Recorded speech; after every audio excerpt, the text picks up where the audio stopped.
All right. Hey, everybody. Welcome to tonight's episode of The Recovery Scene. Tonight we have Melinda Rayner.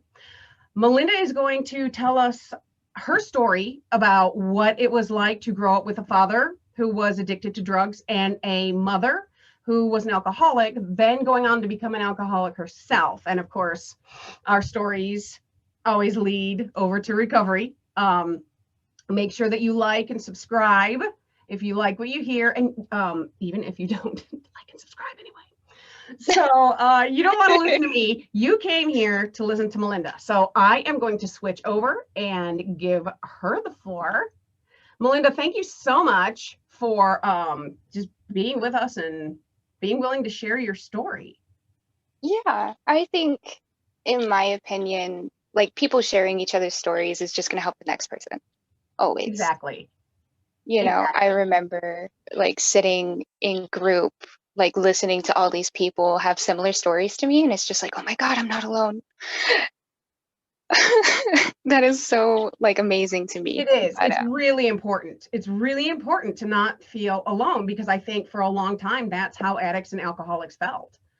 And that's what, Mhm. and not to mention there was the stigma and the embarrassment, and we've gone from recovering anonymously, and some people still want to be anonymous, and that's totally cool, to a lot of people recovering out loud because Yeah, it's a mental health issue, and if people don't it is. think it is, they need to do more research. No, it definitely is. And like, I think my grandma was a big part of my story with that, about shouting off about the rooftops that I'm okay. Right, right. You didn't air your dirty laundry. You didn't, talk about it. You just kind of dealt with it. Yeah. My parents are old Exactly. school British. Yeah, yeah. Exactly. So I guess we can start from the beginning. My parents were together for less than 6 months when I was conceived. Um, and my mom wouldn't marry my dad until he got a stable job because he was hopping around and around and around and around and could not hold a job for the life of him. So at 4 years old, when I was four, my dad decided to join the military. He graduated from basic training at when I was six because he flunked out a couple of times, I guess, is what my mom says. And they Nice. finally married when I was 6 years old. So So you got to be in the I, wedding. Nice. yeah, I was the little flower girl in the courthouse wedding. Um, so by that time, we were still in Texas, and then my dad's first duty station and all the way through his third duty station was Hawaii. It was beautiful there. Now that's very And cool. Of all the places to end up, I mean, it could have been worse. yeah, it could have been so much worse. Like, they had apparently options between Hawaii and Germany. And my mom was like, no, I want to stay in the States, so we're just going to go to Hawaii. So we went to Hawaii. We were there for 7 long years. I grew up there. I know people there still that I keep in contact with. And it was a long time. But then I think I was around 10 years old when my dad started acting a little funny. And I remember the first time I saw cocaine, like as a substance in my house at 10 years old. Wow. Yeah. And it was just kind of crazy to me because my mom never acted funny. And my dad did, though. And he acted, you know, He's dad's really sleeping. fast, really slow. Yeah. I was like, oh, dad's acting a little funny. I'll just keep my distance. And, I was washing clothes and stuff like that. And dad's jacket was in there, his military uniform jacket. And I was moving it from the dryer to put it in the dryer, and I just saw it. It was in the washer, and it was diluted and everything, and it was something. It was something else. I didn't know what it was at first, and I just told my mom about it, and she just grabbed it up and put it in the trash can. She was like, "Don't worry about it," and I was like, "Oh, okay, all right, So mom was just kind of like, oh, that's nothing. exactly." Nothing seen here. Moving on. No, that's just trash. Oh, Right, okay. right. So At this point in time, I was like 10 years old, and I was an angry kid just because of a lot of other stuff that had happened in my childhood. Um, I don't know if I should talk about that. That's up to you. Nothing. Let me tell you, at the recovery scene, it's all up to you how much you censor yourself. Nothing is off limits. There isn't any kind of filter that we put on. Your story is your story. So it's what you're comfortable with, not what anybody else is comfortable with. I mean, I'm comfortable with everything now, thankfully. At 10 years old, a lot had already happened in my life at that point, including getting sexually molested by my father's stepbrother. Mm-hmm. That my father had admittedly and adamantly denied and denied and denied, and still denies to this day. Nice. Yeah, it's super great. That's actually one of the one things my mother did right and kept me away from that family as soon as we moved to Hawaii.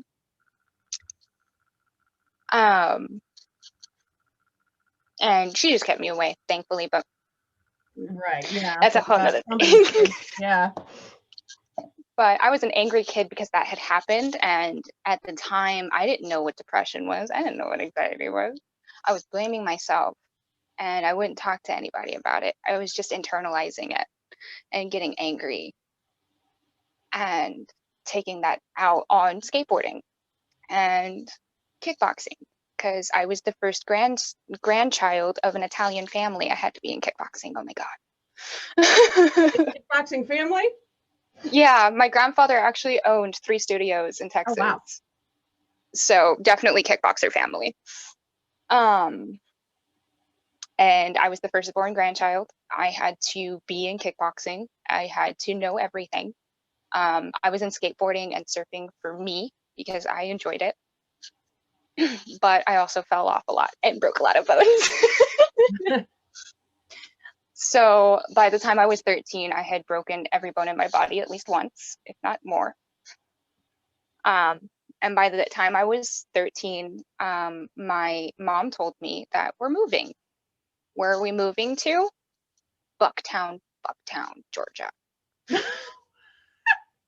Like, literally, this place had a population of 5,000, including the cows. Not even joking. It was horrible. Going from Honolulu to Glenville, Georgia. Oh, my sweet Jesus. Kill me now. Especially at 13. You know, from Hawaii to Glenville, Georgia could be, you know, seen as a downgrade. Yeah, no, for sure. You know, metropolitan area to, you know, you have 2 lights in the main street. Right. That was insane. And we moved there. I was freshly 8th grade. I hadn't done anything except for the medicine that the doctor had given me. At that point, it was Vicodin. Because I had broken my back and broken both of my hips right before we left. Oh, wow. Yay. Yay me. So we went there. I was in a cast for the summer.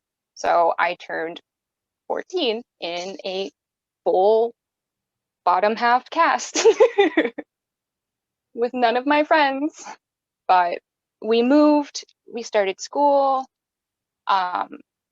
Obviously I forgot to leave out my little brother. My little brother was born when I was 10. So he would have been 4 at that point. He loved it there. He grew up there. He loved it. Now, let me ask you, was mom already drinking at this point?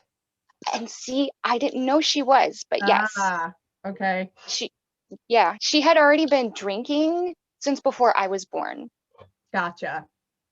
Yeah, I was actually born with fetal alcohol syndrome. I forgot what it's called. Yep, fetal alcohol syndrome. But I'm lucky enough, I don't have the eye thing, but right. My friends do. My friends do, and I've seen it. And if you don't know what she's talking about, children with fetal alcohol syndrome, their eyes are, I mean, to put it simply, are kind of wider apart. They are farther apart on their head, you know, and it's a common sign of fetal alcohol syndrome. Yeah, I just had the shakes and the shimmers. And my little brother did too, and that was fun. Oh, wow. And yeah, it's funny because with fetal alcohol syndrome, a lot of the time, if a child is born addicted to drugs, that child is immediately removed. CPS is involved, et cetera, et cetera. But for some reason, with fetal alcohol syndrome, that's not always the case. It's not. And then it didn't help that my dad, at that point, when my little brother was born, he was already a captain. Mm. So he was already high ranking. Nobody was going to touch his kids. No. And yet, they're still born addicted to drugs. You were born addicted to a drug, but for some reason, people just, I don't know. It's bizarre. Anyway. It is. It is. By the time my little brother was born, my mom was still drinking. As far as I am aware, from what he's admitted, he was still on coke. So everybody in the family was doing drugs. Big surprise. Right. So now, you started drinking at this point or not yet? I did, actually. I started I started stealing little bits of drinks, especially with like small town nowhere. You're going to do nothing else. Right. It's not like there's a lot to do. Exactly. So you're going to do nothing else. You're going to steal liquor from your parents' liquor cabinet. It's just what's going to happen. At first, it was like the wine coolers, my mom giving me a bottle of wine to take over to my friend's house, and, you know, little small stuff. But my mom would get the big gallons of wine and send me off for 4, 5, 6 days to my friend's house to go drink. Nice. Okay. Yeah. So that's a thing. Yep. The bottle babysitter. Exactly. And I would go over to my friend's house, who I was 13 at the time. So that means what? Freshman, 9th grade area. They were already juniors and seniors. Gotcha. I think 13, isn't 13 7th grade? Yes, but I always skipped grades. Oh, okay. Smarty pants. Well, then maybe, yeah. Maybe it was 9th grade. I think it was 9th grade for me. Yeah, because I skipped 7th and 8th grade. Gotcha. Very cool, though. I mean, especially you came from starting off with fetal alcohol syndrome and end up skipping grades. You know, that's not too shabby. Oh, yeah. I had this whole dream up in my head that I was going to go to the military academy. I was going to graduate early. I was set to graduate in 2012, excuse me. Oh, wow. But yeah, I was set to graduate my freshman year. But it all spirals. Right. Okay, so we're going to these quote unquote friends' houses with bottles of wine and and a lot of other stuff. I ended up meeting this girl. Her name was Hallie, and she was the local drug dealer. She got everything. She got coke, she got mushrooms, she got pot, she got LSD. You name it, she had it. And she was a senior at that time. And I fell in love with her because she had everything I wanted as an escape. Right. So at 13, I started dating a senior, an 18-year-old. And, you know, I would ask for something, she would get it within 2 days. I don't know where she got it, but she got it. So that was the first time I tried coke. I did not like how it felt in my system. I didn't like how it made my brain feel. I was like, you know what? No, I'm not going to do that. But I did keep drinking, and it started moving up into like vodka and whiskey and da-da-da-da-da. Yeah. People don't realize how closely related drugs. I mean, when you go into any kind of step program, you know, alcohol is a drug. If it's a mind-altering substance, it's a drug, period. But if you think of them separately, the addiction to hard drugs is an escalation. Most people start with pot, and it escalates. Most people start with like the wine coolers and whatever else it was when they were in high school, and it escalates to the hard liquor. Like it's the same thing. It's progressive. Exactly. And I was smoking pot. I was smoking I would smoke a pound a month. It was horrible. But my girlfriend was the local drug dealer. I had supply. So and we did shrooms, we did LSD, we did all of this different stuff. And it was just fun. That's just what it was. Yeah. That's how it And, always starts. It's always fun at first. Yeah. Exactly. 100%. So I was 14 going into my sophomore year. I flunked out of military school because I just didn't want to be away from Hallie. Go figure. And by this time, she had already graduated. She was still doing whatever with that, but she had broken up with me. So I was an angry fucking sophomore, Mhm.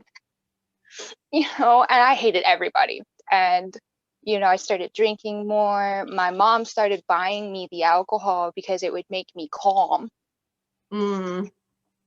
and it would put me to sleep. So my mom started buying me like handles and handles and handles of vodka.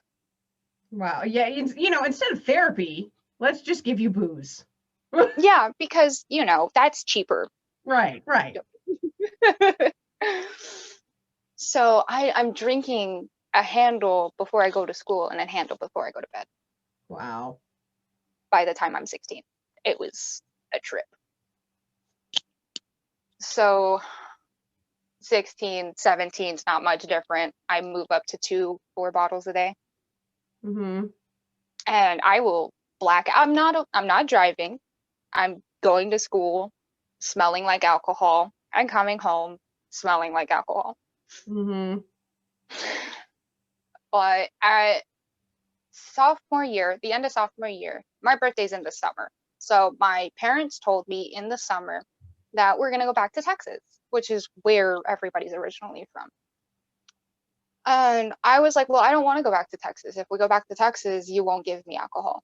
And she was like, you're right, I won't, but I'm going to get me alcohol. But okay. So I'm just going to steal it from you. And I told her that. I told her that flat out. And she was like, I would like to see you try. And I was like, you're going to be blacked out on the couch and I'm going to take it. You're not going to notice. And that's exactly what happened.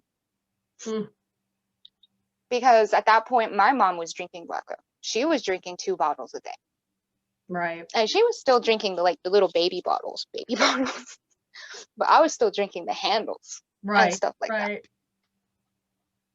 And by the time I was 17, I had cut down my drinking in half. I was only back down to 2 bottles and I had gotten my driver's license. Somehow, some miracle. Don't ask me how. I don't know. I don't remember. Not surprising. Yeah, exactly. I had gotten my driver's license at 17 and I was still in high school. I was still doing all of the high school stuff. I was in band, I was in swimming class, swimming team, sorry. And I was in theater. I was a technical assistant and technical manager in theater. And I was still drinking every day. How did I juggle that? And I know, and as long as we're functional, nobody cares. Oh no, absolutely not. Absolutely not. Mm-hmm. It came time to take your SATs test, which is basically the test for college and stuff like that. And it was right around the corner and stuff like that. And I didn't have any violent outbursts up until that point, but I finally snapped because my dad just got arrested for possession of methamphetamines. Oh wow! So he escalated too. Yeah, unbeknownst to anybody. And he got caught with 2 ounces of meth and 2 ounces of cocaine, and my mother got arrested for drunk driving and hitting a pedestrian. Oh jeez! All on the same day, 2 weeks before SATs. Oh wow! So, because she hit the pedestrian on the way to go get him. So, I finally snapped. I was still skateboarding because there was no waves in Texas, couldn't surf. Right. So I was still skateboarding. I would carry my skateboard on the back of my backpack every day. So I took my skateboard from the back of me and just threw it at the lockers, not regarding anybody around me. As soon as I got the text message from my grandma saying, hey, I'm at the police station with your parents. Well, I could see how that, could really, that's heavy for a kid. I mean, I don't care what grade you're in or if you're drinking or not. I mean, both your parents are arrested on the same day. That would be hard for me now. I'm in my 40s. I mean, Yeah, Yeah. exactly. Exactly. And at 17, I was hazy, you know. I Mhm. would just came back from working. I would drink a quarter of a fucking bottle before I came back to school, Mhm. you know, and I had off period because I had work. And I'd just sneak at home because I lived 2 blocks from the school and go drink. So my parents weren't home. I get a text message from my grandmother, my maternal grandmother, which is my mom's mom, who is a saint. Oh my God. And I just throw the skateboard. One of the counselors came out because it was apparently, I didn't know it was there at the time, but it was apparently across the hallway from the counselor's office. Mm. So one of the counselors comes out and just wraps me up in like the biggest bear hug. He was a big dude. He was like 7 foot something, 400 pounds of just wrapping up in you. And he was like, "Hey, Mel, it's okay. I promise. Just breathe for me. I just got the call from the ambulance. The dude's okay, but you gotta breathe for me." And I was screaming at this point. I didn't give a fuck about anybody. I wanted to like fucking hit something. I was pissed. Mhm. And I was like, "Dude, just get the fuck off me. I don't want you to touch me." And he's like, "No, you gotta fucking breathe, dude. You gotta breathe for me. Because you gotta like stick your shit. You gotta stick your shit in the mud and let's go. You gotta like buck up." I was like, "No, I don't want to fucking buck up. Fuck this. I don't want to do anything. I just want to fucking scream." And he's like, "That's fine. Scream in my office. Don't do it here. Because if you do it here, you're going to break down and everybody's going to see it." And I finally just like collapsed. And he like dragged me to his office, basically. Mhm. And I just started sobbing. And I told him everything. Like how my mom's been an alcoholic for years at that point. How my dad was on drugs at that point for how long. How I had been drinking for how long. And all of this different stuff. And he was like, "All right, that's fine. We got to do something though." I was like, "Well, I don't want to tell my grandma that I've been drinking because if grandma finds out, she'll hate me. Everybody's going to hate me, right?" So he finally like calms me down. I think it was at the end of the school day at this point, which is like 4:30. And I got the news around 12. And he finally was like, "You know what? We're going to call grandma. We're going to tell her what's up. And grandma's going to come here." I was like, "Well, grandma's already at the police station with mom and dad. I don't want her to do that."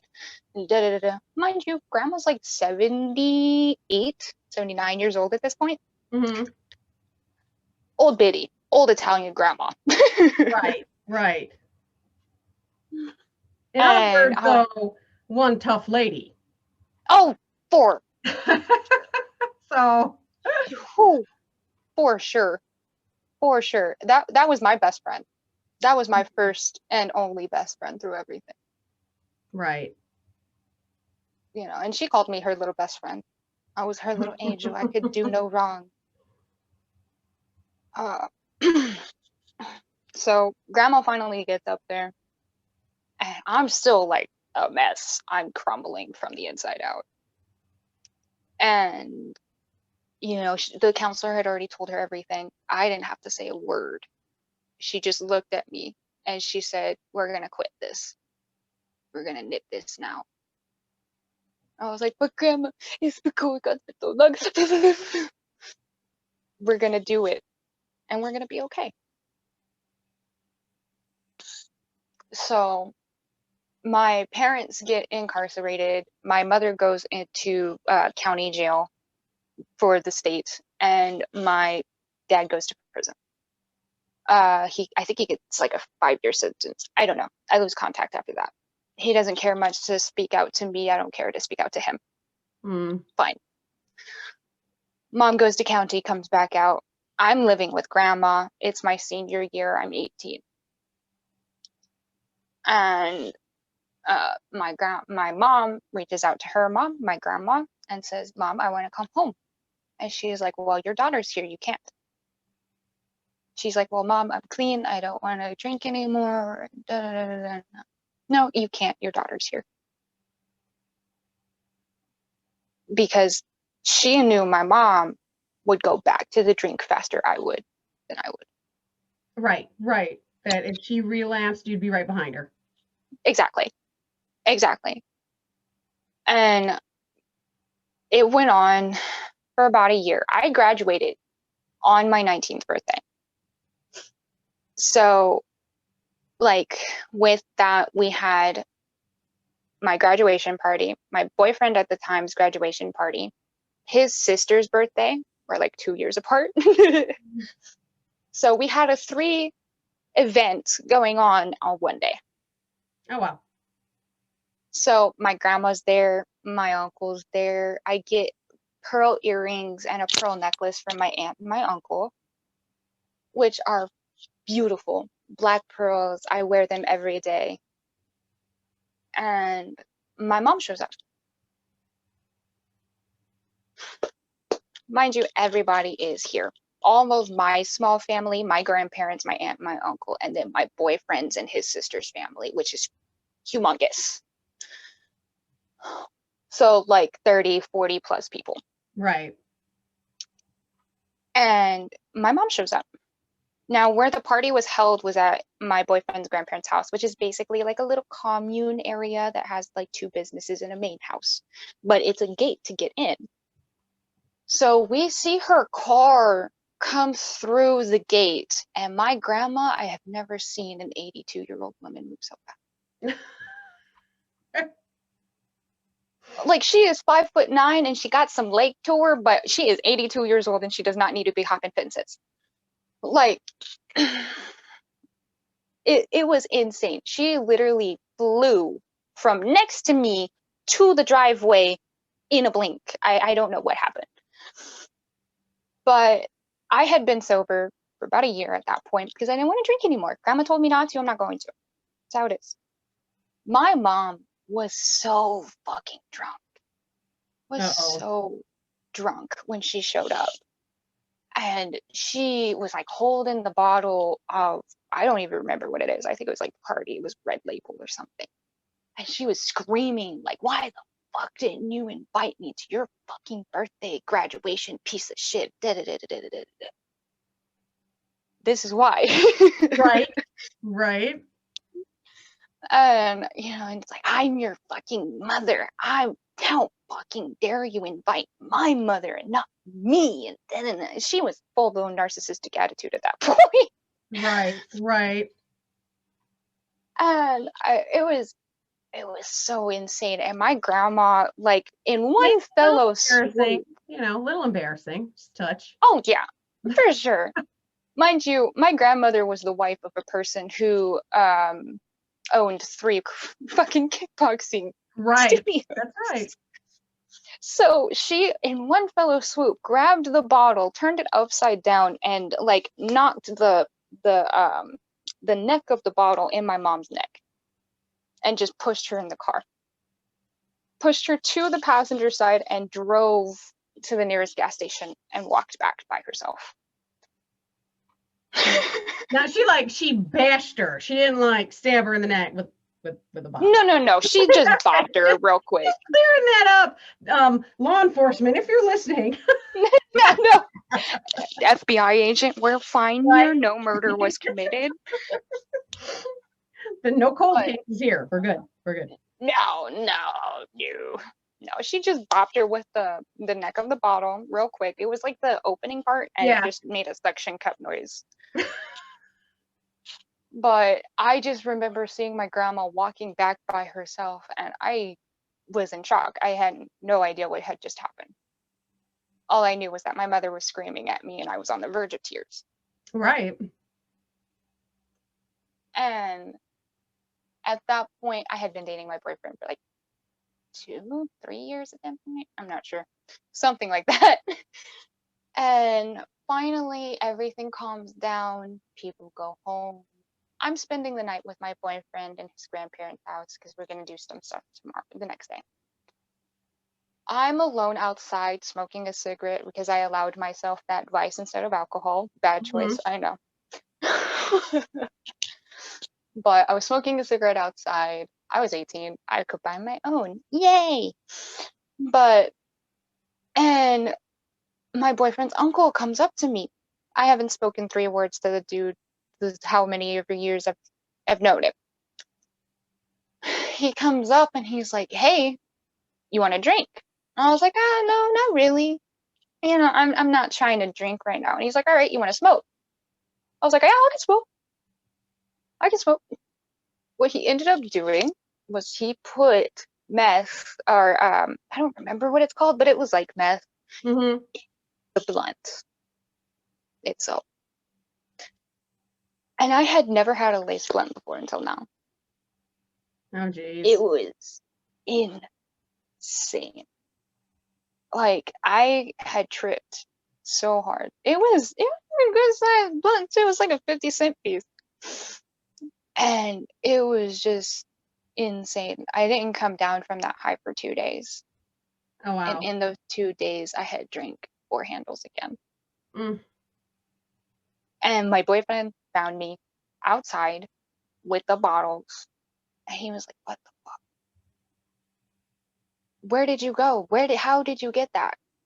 I was like, "I really don't know.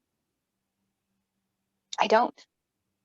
We Right. broke up on the spot. Because he was like, "I'm not dealing with you when you're like this. I know the stories. Your grandma tells me everything. I'm not doing it."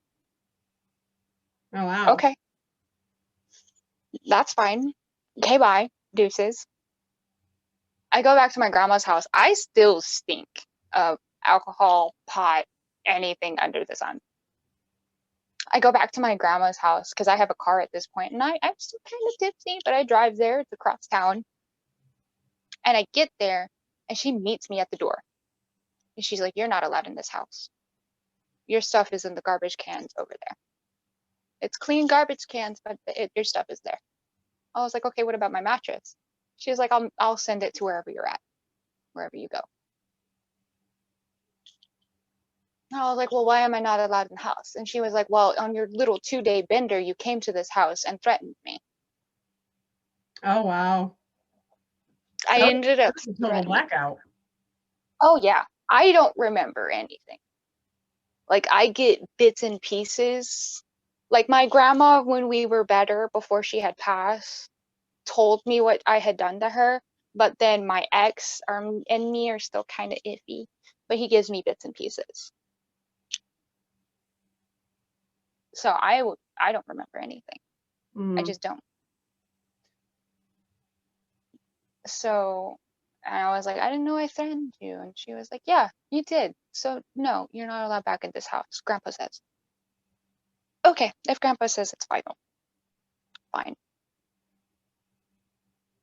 So I packed my stuff up in my car. I have a little 94 neon named Rosie because she was strawberry on the fucking title. And I just drive. I drive out of Texas. It takes me 3 days and it takes me a lot of panhandling to do so, but I get out of Texas. And I go up to Kentucky, where my aunt and my uncle are. Now, again, Kentucky, you can already guess. Small town, maybe 500 people with the cows. And it's called Kate's. It's actually really beautiful. And I go up there for a bit, and they let me live at their house. This is the same uncle that also had a lot of drug issues and a lot of substance abuses and stuff like that, but at that point had already been sober for 7 years. So he was a dry house. He didn't have any drugs. He didn't even have a way to get drugs, even though he was a top seller in Texas. But he didn't have anything, no nothing. And I sat there and sweated it out for a week. Right. You couldn't have felt too good on the ride up there unless you were Oh no, I was drinking. Okay. Oh yeah. Oh yeah, no, I would find like the little homeless camps and stuff like that. And most of the homeless camps had liquor of some kind Gotcha. that I would like steal, put in my car, and drive off. And I I don't remember a lot of that trip. I don't know how I got there or when I got there, but I got there.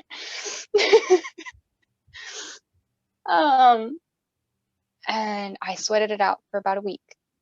On that 7th day, I had felt just good enough to get downstairs and eat breakfast.